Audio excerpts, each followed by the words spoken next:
J'ai rencontré Michou dans la vraie vie, il est vraiment méchant. Aujourd'hui, je vous emmène avec moi dans mon aventure pour essayer de rencontrer Michou. Tout a commencé un matin, je me suis dit qu'il fallait que je réalise mon rêve, car j'avais 17 ans et que si je le faisais pas maintenant, j'allais jamais le faire. Le problème, c'est que j'habite à Grenoble et que Michou habite à Paris. Je n'ai pas d'argent et pas de voiture. J'ai réfléchi pendant longtemps pour trouver une solution. Et la meilleure solution que j'ai trouvée, c'est d'y aller en train. Sauf que le billet de train, c'est 50 €. J'ai quand même décidé d'y aller en train, mais sans payer le billet. Je vois que le prochain train est dans 30 minutes, je suis toujours dans mon lit et toujours en pyjama. Je me douche rapidement, je m'habille en 10 minutes, mais la gare est à 30 minutes à pied. Je prends mon vélo et un cadenas. J'arrive à la gare de Grenoble, je vois que le train est en retard de 2 heures. Le problème, c'est qu'il est déjà midi, que je n'ai toujours pas mangé et que je dois être rentré pour avant la nuit.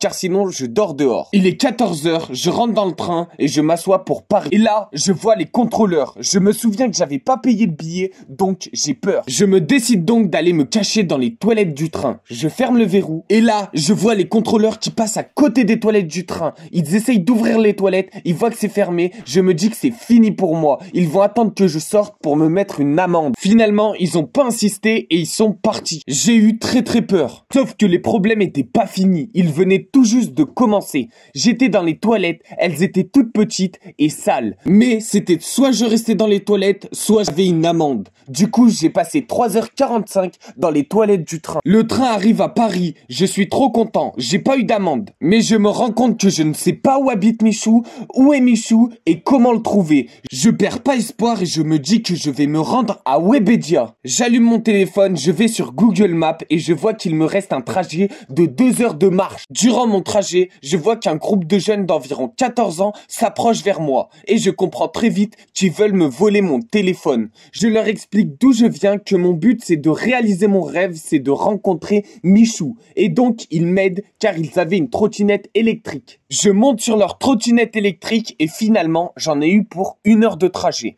À 15 h, j'arrive devant Webedia. Je dis merci aux jeunes et ils partent. Je me retrouve tout seul devant Webedia. Je vois qu'il y a une dame à l'entrée de Webedia. Je lui demande s'il y a Michou. Elle veut pas me répondre. Je suis dégoûté. Mais je perds pas espoir. Je me dis qu'il y a toujours une solution. Je décide de regarder Instagram. Je vois que la story de Michou a été postée il y a 1 minute. Je regarde la story et je vois ça. C'est magnifique. Ce ciel bleu, les oiseaux qui chantonnent, le calme.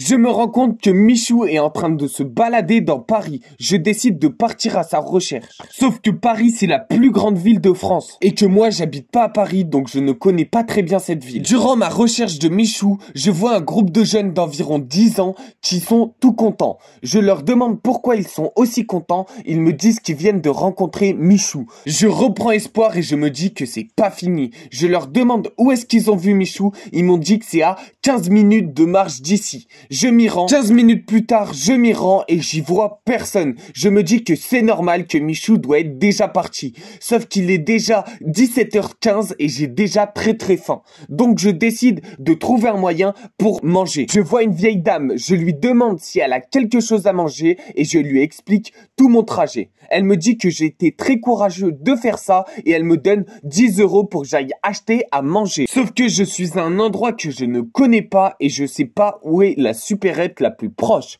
Je prends mon téléphone, je vois qu'il me reste 15% de batterie. J'ai très peur. La supérette la plus proche est à 10 minutes. Je me dis que c'est rapide et j'éteins mon téléphone pour garder de la batterie. Arrivé à la supérette, je vois qu'il y a un chargeur en vente à 8,50 €. Je décide donc de l'acheter et avec 1,50 € qu'il me reste, je décide d'acheter une baguette de pain. Après 10 minutes de marche, je trouve un bon endroit pour charger mon téléphone et pour pouvoir manger ma baguette de pain. Après 30 minutes, mon téléphone est à 55%. Je me dis que c'est suffisant pour le reste de la journée. Il est 19h20. Je me dis que je vais sûrement dormir dehors car il faut absolument que je trouve Michou. Et là, par un dernier espoir, je vois que Michou a fait une story à 30 minutes à pied d'ici. Je m'y rends en courant. En arrivant au point final, je vois justement Michou avec Elsa en train de prendre des photos avec plein d'abonnés. Il y avait aussi Yuki. Je me dis que je vais enfin prendre ma photo avec Michou et que je suis trop contente de pouvoir le voir.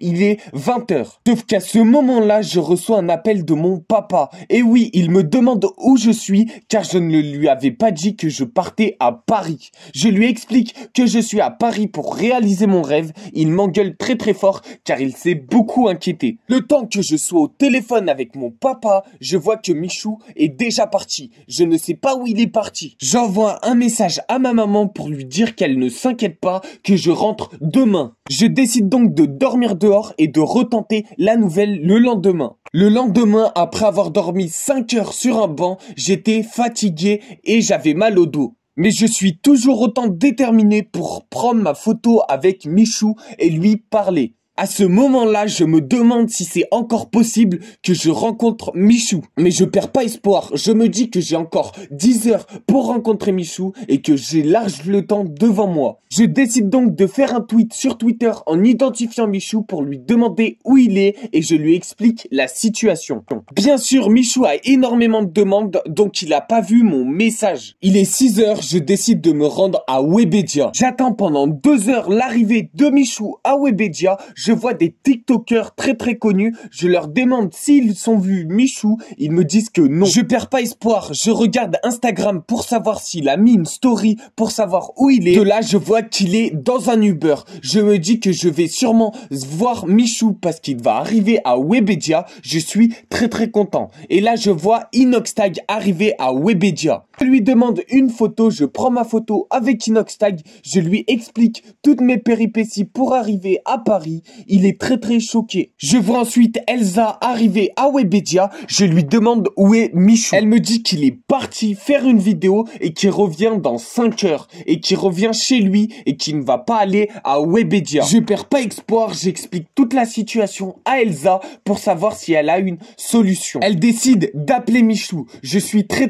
content. Sauf que il répond pas. Elle me dit qu'il est en tournage avec Squeezie, je comprends, et elle rentre dans Webedia. Je lui demande si je peux rentrer avec elle. Elle me dit oui et elle me fait visiter le studio de Michou et Inoxtag. Je suis très content, sauf que le problème c'est que je n'ai toujours pas vu Michou. Donc je suis toujours très triste. Je décide de prendre une douche dans Webedia, je prends ma douche et là, en sortant, je vois Thibaut InShape. Je décide de lui parler et de lui expliquer tout mon trajet pour arriver ici. Il est impressionné. Je demande à Thibaut InShape qu'est-ce qu'il fait ici parce que lui, il habite à Toulouse et il m'a dit qu'il vient pour tourner une vidéo avec Inoxtag. Et oui, parce que Inoxtag avait fait sa transformation physique. 5 heures plus tard, Michou arrive à Webedia. Je suis trop content, je vais enfin le voir. Sauf que il me voit dans son studio, il pète un câble et il me demande qu'est-ce que je fais ici. Et oui, je n'ai pas le droit d'être dans le studio de Michou sans son autorisation.